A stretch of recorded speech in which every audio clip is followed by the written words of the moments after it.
perkenalkan, nama saya Puspita Danintias dengan NIM 1901934 dari kelas 4D PGSD. Dibuatnya video ini adalah untuk memenuhi tugas ujian tengah semester mata kuliah Kebijakan Inovasi dan Pendidikan dengan dosen pengampu Bapak Haji Agus Muharam MPD dan Ibu Wida Mustika Ati SPD MPD. Untuk materi yang akan saya jelaskan adalah mengenai karakteristik inovasi pendidikan. Selamat menyaksikan. Karakteristik inovasi pendidikan.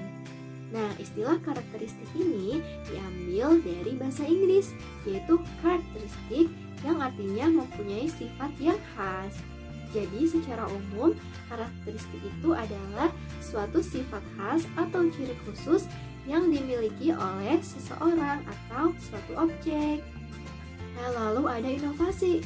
Inovasi ini bisa diartikan sebagai suatu ide, gagasan, objek, atau metode yang dirasakan baru gitu bagi seseorang atau sekelompok orang.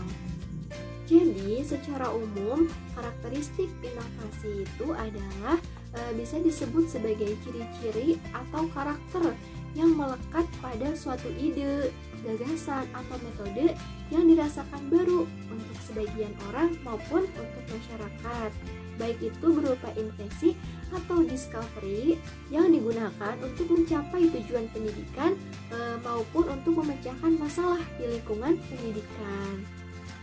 Nah, berdasarkan pemaparan tadi, apakah ada kaitannya antara inovasi dengan modernisasi? Nah, baik inovasi maupun modernisasi, kedua-duanya itu merupakan sama-sama perubahan sosial. Namun, perbedaannya itu hanya terletak pada penekanan ciri dari perubahan itu sendiri. Inovasi ini lebih menekankan kepada ciri adanya sesuatu yang diamati sebagai suatu hal yang baru bagi individu atau masyarakat. Nah, sedangkan untuk modernisasi ini lebih menekankan kepada adanya suatu proses perubahan dari yang tadinya tradisional menuju ke modern maupun yang tadinya belum maju menjadi lebih maju. Jadi, dapat disimpulkan bahwa diterimanya suatu inovasi itu sebagai tanda bahwa adanya modernisasi. Nah, selanjutnya adalah bentuk karakteristik inovasi pendidikan. Nah, bentuk karakteristik inovasi pendidikan ini dibagi menjadi 6. Nah, yang pertama ini adalah baru. Baru di sini artinya sesuatu hal yang berbeda atau suatu keadaan yang berbeda dari keadaan yang sebelumnya. Nah, yang kedua adalah kualitatif. Kualitatif adalah peningkatan nilai guna dan nilai tambah pada peningkatan mutu. Ketiga adalah hal. Hal di sini mencangkup berbagai komponen dan aspek pada pendidik, baik itu berupa ide, gagasan, lalu ada kegiatan, praktek kerja, hingga hal produksi. Nah, yang keempat adalah unsur kesengajaan.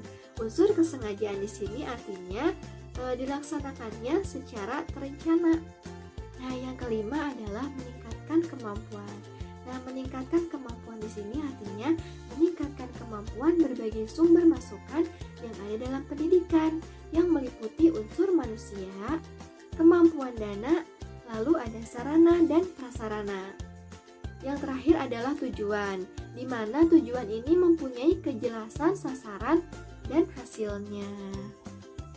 Nah, menurut Everett M. Rogers, cepat lambatnya inovasi itu diterima oleh masyarakat luas tergantung pada karakteristik dari inovasi itu sendiri. Nah, demikian yang dapat saya sampaikan, kurang lebihnya mohon maaf. Semoga bermanfaat. Wassalamualaikum warahmatullahi wabarakatuh.